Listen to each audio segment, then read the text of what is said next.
তাকে পাঠালো কে? এজন্য রাব্বুল আলামিন বলেন যালিকাল কিতাবু লা রাইবা ফীহি হুদাল লিল মুত্তাকিন। This is the book, there is no doubt in it. এটা এমন বই যেটাতে সন্দেহ নাই, এটা মুত্তাকিনদের জন্য পথ প্রদর্শনকারী।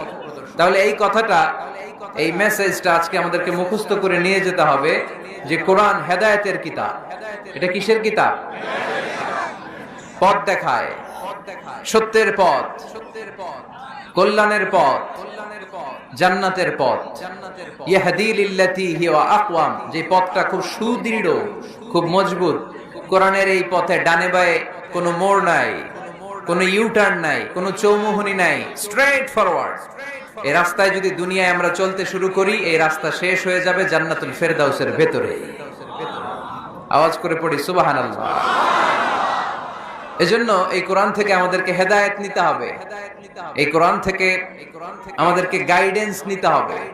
আমাদের জীবনের চলার পথে যেখানেই আমরা সমস্যায় পড়ব, এই কোরআন থেকে আমাদের গাইডেন্স, হেদায়াত, পথ প্রদর্শন যেটা আল্লাহ তাআলা আমাদের জন্য দিয়েছে, সেটা আমাদেরকে গ্রহণ করতে হবে।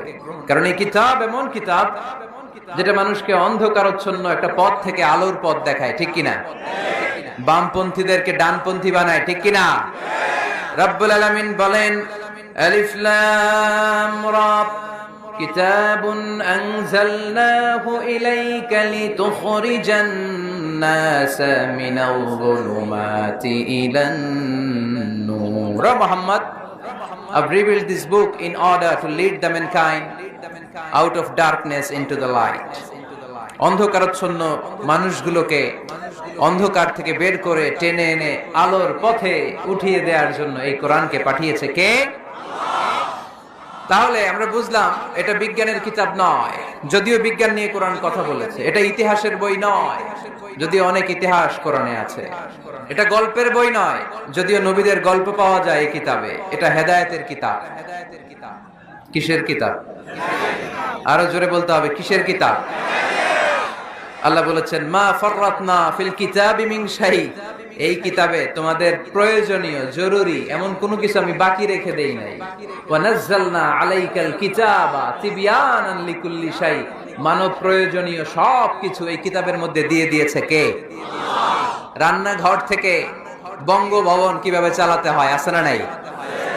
ঘরে বসে বসে কাঁথা সেলাই থেকে শুরু করে মহাকাশের সূক্ষ্মাতি সূক্ষ্ম কাজ কেমন করে পরিচালনা করতে হয় আছে না নাই? রাজনৈতিক অঙ্গনকে কেমন করে সেটেল করতে হয়, লিড দিতে হয়, সেটাও আল্লাহর কোরআনে আছে না নাই?